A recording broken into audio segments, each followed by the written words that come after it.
दोस्तों, इस सीरीज में हम हर एपिसोड में एक बॉलीवुड फिल्म के जरिए जिंदगी को समझने की कोशिश करते हैं। एक ऐसा सवाल उठाते हैं जो हम यूजुअली अवॉइड करते हैं। एपिसोड 4 में हमने फिल्म उड़ान के बारे में बात की थी, बाप बेटे के रिश्ते की बात की थी, कंट्रोल और लव के फर्क की बात की थी। आज के एपिसोड में हम एक ऐसी फिल्म लेकर आए हैं जिसके बारे में हम खुद से सवाल करेंगे, अपनी आइडेंटिटी के बारे में सवाल करेंगे, अपने अस्तित्व के बारे में सवाल करेंगे। इस फिल्म का नाम है कंगना रनौत की फिल्म क्वीन। देखिए, एक सवाल है और इसे बड़ा ऑनेस्टली आप इसके बारे में सोचिएगा। अगर कल आपकी ज़िंदगी में से वो सबसे इम्पॉर्टेंट शख्स चला जाए जिसके इर्द गिर्द आपकी पूरी दुनिया बनी हुई है, तो फिर आप कौन बचेंगे, कौन रह जाएंगे? क्या आपकी कोई आइडेंटिटी बचेगी? क्या आप जानते हैं कि आप अकेले कैसे खुश रह पाएंगे या रह सकते हैं? ये सवाल सिर्फ महिलाओं के लिए नहीं है, ये हर उस इंसान के लिए है, मर्द हो या औरत, जिसने खुद को किसी और की ज़रूरत में इतना खो दिया कि खुद की ज़रूरत ही भूल गया। हम आपको थोड़ा सा पीछे लेकर चलते हैं। साल था 2014 का। विकास बहल की फिल्म आई, नाम था क्वीन, और कंगना रनौत ने इस फिल्म में रानी मेहरा का किरदार निभाया। दिल्ली की एक मिडिल क्लास लड़की जिसकी शादी एक दिन पहले टूट जाती है। विजय, उसका होने वाला शौहर, कहता है तुम मुझसे मैच नहीं करती, तुम बदल गई हो। और रानी, जो अब तक सिर्फ विजय के सपने में जी रही थी, अचानक टूट जाती है। लेकिन फिर वो एक ऐसा डिसीजन लेती है जो उस वक्त फिल्मी लगता है, लेकिन इसके पीछे एक बहुत ही डीप ट्रुथ, गहरा सच छिपा हुआ है। वो अकेले हनीमून पर जाती है, पेरिस और एम्स्टर्डम, और उस सफ़र में जो होता है वो सिर्फ एक फिल्म की कहानी नहीं है, वो हर उस इंसान की कहानी है जिसने कभी खुद को सीरियसली नहीं लिया। ईरानी कौन थी एज अ कैरेक्टर, और उसकी असली प्रॉब्लम क्या थी? क्या फिल्म में जो दिखाया गया वो पूरी तरह सच था, या हम अक्सर उस सच से भागते रहते हैं? ये तमाम चीज़ें हैं जो हम आज डिस्कस करने जा रहे हैं। देखिए, रानी मेहरा एक अच्छी लड़की थी, घर में खाना बनाती थी, माँ बाप का कहना मानती थी, विजय को खुश रखने की कोशिश करती थी। उसने पूरी अपनी जो आइडेंटिटी थी एक रिलेशनशिप के इर्द गिर्द बना ली थी कि मैं हूँ विजय की होने वाली बीवी। यही उसका इंट्रोडक्शन था, और उसका अपना खुद का कोई इंट्रोडक्शन था ही नहीं। और प्रॉब्लम यहीं पर थी। ये सिर्फ रानी की प्रॉब्लम नहीं है, ये लाखों लोगों की प्रॉब्लम है जो खुद को किसी रोल में इतना डिफाइन कर लेते हैं कि जब वो रोल चला जाता है तो वो खुद भी खो जाते हैं। मैं उसकी बीवी थी, मैं उसका दोस्त था, मैं उसकी माँ हूँ, मैं उसका पिता हूँ। इन सब रोल्स के पीछे मैं जो है वो कहाँ है? विजय का रिजेक्शन रानी मेहरा के लिए सिर्फ एक ब्रोकन एंगेजमेंट नहीं था, वो एक एग्जिस्टेंशियल क्राइसिस था, अस्तित्व का सवाल। क्योंकि विजय के बिना रानी को पता ही नहीं था कि वो है कौन। जिस दिन तुमने खुद को किसी की जरूरत से डिफाइन करना शुरू कर दिया, उसी दिन तुमने अपना सबसे बड़ा नुकसान कर लिया। पेरिस में क्या होता है, ये असली ट्रांसफॉर्मेशन की कहानी है रानी मेहरा की।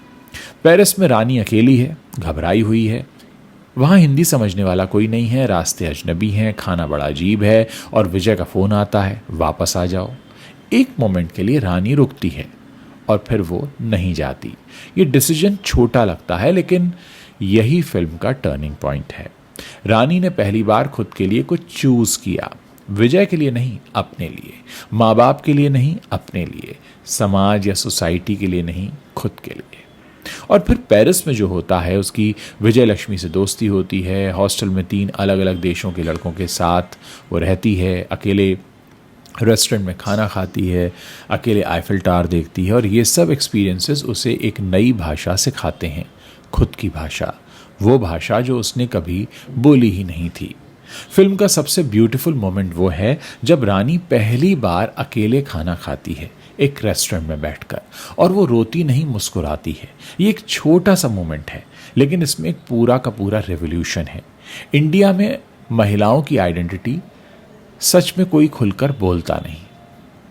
इंडिया में कई घरों में फीमेल आइडेंटिटी की जो रियलिटी है वो बड़ी डराने वाली है, और ये फिल्म इसी बारे में आंखें खोलती है। क्वीन एक फील गुड फिल्म की तरह इसकी मार्केटिंग की गई, लेकिन इसके अंदर एक बहुत ही शार्प सोशल कमेंट्री है। इंडिया में एक औरत की आइडेंटिटी उसके रिलेशनशिप से डिफाइन होती है।